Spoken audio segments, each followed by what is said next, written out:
Hello மக்களே, மாநிலங்களவையில் குறைந்த NDA பலம் சிக்கலில் பாஜக, கை கொடுக்கும் அதிமுக. 17வது மக்களவையில் 303 MPக்களுடன் அறுதி பெரும்பான்மை கொண்ட அரசாக மத்திய விளங்கிய பாஜக அரசு 18வது மக்களவைத் தேர்தலில் 63 இடங்களை இழந்த காரணத்தால் இப்போது 240 MPகளையே பெற்றிருக்கிறது.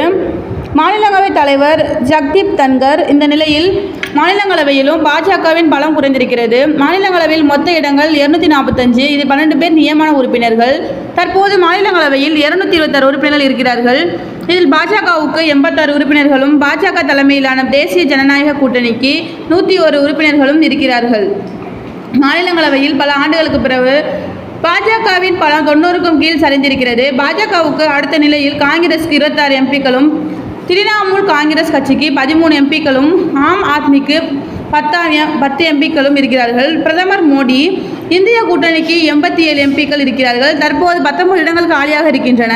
இதில் மாநிலங்களவையில் MPயாக இருந்த 10 பேர் மக்களவைக்கு தேர்ந்தெடுக்கப்பட்டாலும் BRS கட்சியிலிருந்து விலகி காங்கிரஸில் இணைந்த பிறகு மாநிலங்களவை MP பதவியை கேசவராவ் ராஜினாமா செய்தாலும் 11 இடங்கள் காலியாகின.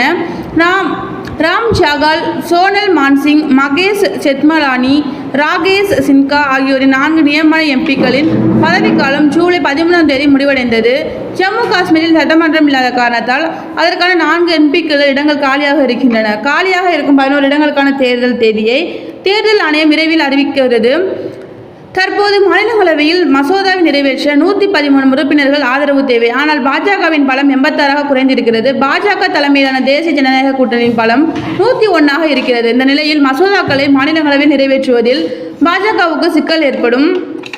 இதற்கு முன்பு நவீன் பட்நாயக் தலைமையிலான பிஜு ஜனதா தளம், ஜெகன்மோகன் ரெட்டி தலைமையிலான OSR காங்கிரஸ், அதிமுக ஆகிய கட்சிகளின் ஆதரவுடன் மாநிலங்களவையில் மசோதாக்களை நிறைவேற்றுவதை மோடி அரசு வழக்கமாக கொண்டிருக்கிறது. ஆனால் இந்த முறை அவ்வாறு நடக்க வாய்ப்பு குறைவு என்கிறார்கள் அரசியல் பார்வையாளர்கள். காரணம், 9 மாநிலங்களின் உறுப்பினர்களையும் கொண்ட பிஜு ஜனதா தளம் எதிர்க்கட்சியாக செயல்பட்ட போதாவது அறிவித்துவிட்டது. ஒடிசா மாநில தேர்தலில் பாஜக நவீன் பட்நாயக்கை மிக கடுமையாக விமர்சித்து ஆட்சியை பிடித்ததும் குறிப்பிடத்தக்கது. நவீன் பட்நாயக் போல ஜெகன்மோகன் ரெட்டி வெளிப்படையாக அறிவிக்கவில்லை. அவர் பாஜகவுக்கு நெருக்கமானவர் போல காட்டிக்கொண்டாலும் இந்திய கூட்டணிக்கு மறைமுகமாக ஆதரவு அளிப்பது போலவும் செயல்படுகிறார். நடந்து முடிந்த ஆந்திர பிரதேச சட்டப்பேரவை தேர்தலில் ஜெகனின் எதிர் அணியில் பாஜக சேர்ந்தது குறிப்பிடத்தக்கது. மேலும் ஆந்திராவில் ஆளும் தெலுங்கு கூட்டணியில் பாஜக இருப்பதால் எதிர் வரிசையில் இருக்கும் ஜெகனின் ஆதரவு பாஜகவிடம் என்பது சந்தேகமே. தேங்க்யூ.